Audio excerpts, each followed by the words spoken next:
Perkenalkan, nama saya Jeffrey Rafael Praha, NIM 19087017 dan jurusan Pendidikan Kepelatihan Olahraga Fakultas Ilmu Keolahragaan di Universitas Negeri Padang. Salam olahraga!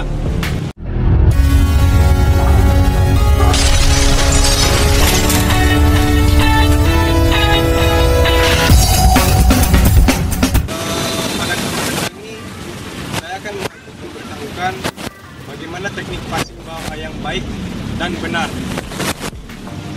Oke, yang pertama kita perlu mengetahui bahwa dalam bermain voli, teknik dasarnya adalah service, passing atas dan bawah, dan juga smash. Kemudian sedangkan yang kita pelajari saat ini adalah teknik passing bawah yang baik dan benar. Bagaimana caranya? Yang pertama, perlu diperhatikan tiga jenis item, yaitu posisi badan, posisi gerakan tangan, dan posisi gerakan kaki. Yang pertama kita bahas adalah posisi badan. Di posisi badan kita harus menggunakan kuda-kuda yang tumpuannya itu adalah pada betis kita. Posisi kudanya seperti ini, badan lurus, posisikan kedua lutut kita lebih lebar daripada kedua bahu. Jadi posisinya seperti ini.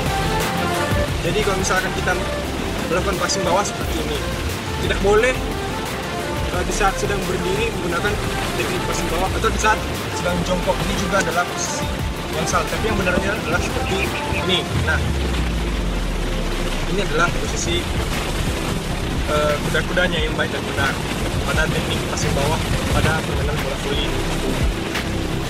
Yang kedua adalah posisi gerakan tangan. Boleh mendekat.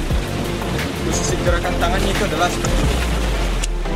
Kedua tangan disatukan dan kedua jempol dirapatkan seperti ini.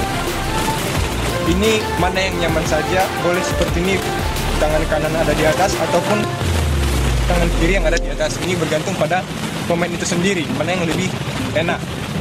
Nah, sedangkan kalau misalkan saya, ini lebih enak tangan kanan di atas dan kedua jempol dibuat rapat seperti ini. Usahakan digenggam dengan keras. Itu adalah posisi gerakan tangan. Kemudian posisi gerakan kaki.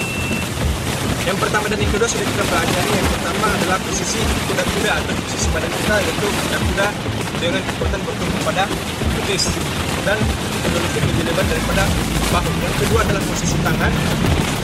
Tangan disatukan seperti ini dan jempol dirapatkan. Nah, ketika bola datang dari arah lawan ataupun dari teman sendiri, kita posisinya kuda-kudanya sudah harus stay di tempat. Dan ketika melakukan gerakan melangkah kaki itu ada dua jenis. Pertama, hanya dengan satu langkah, baik kanan ataupun kiri, kemudian menuju bola. Dan ada juga menggunakan beberapa langkah, misalnya seperti ini. Nah, ini untuk kanan. Ini juga. Nah, seperti ini. Itu yang perlu diperhatikan saat melakukan teknik passing bawah pada permainan bola voli. Oke, contoh praktiknya adalah seperti ini. Bola dilempar dan kemudian ke bawah. Ingat, bagian yang digunakan pada saat melakukan passing bawah adalah mulai dari tulang ini, tulang tangan kita, pergelangan tangan sejengkal dari tulang ini sampai di sini.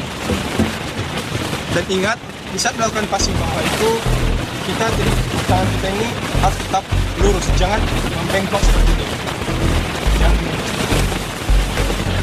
Karena kalau misalnya kita buat membengkok, nanti bolanya lari ke belakang. Tapi ini kita gunakan saat melakukan passing bawah, jadi lurus.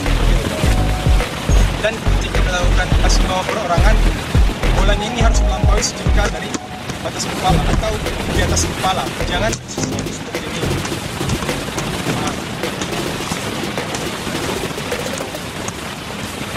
Jangan, tapi melampaui dari atas kepala. Perhatikan.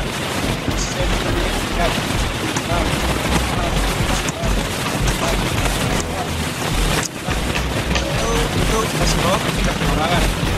Bagaimana ketika lawan atau teman itu mengover kepada kita seperti ini? Nah, perhatikan ya. Dari posisi badan harus bersih pada kuda dan menggunakan menunggu teman itu mengoper kepada kita. Nah, itu lagi coba ya.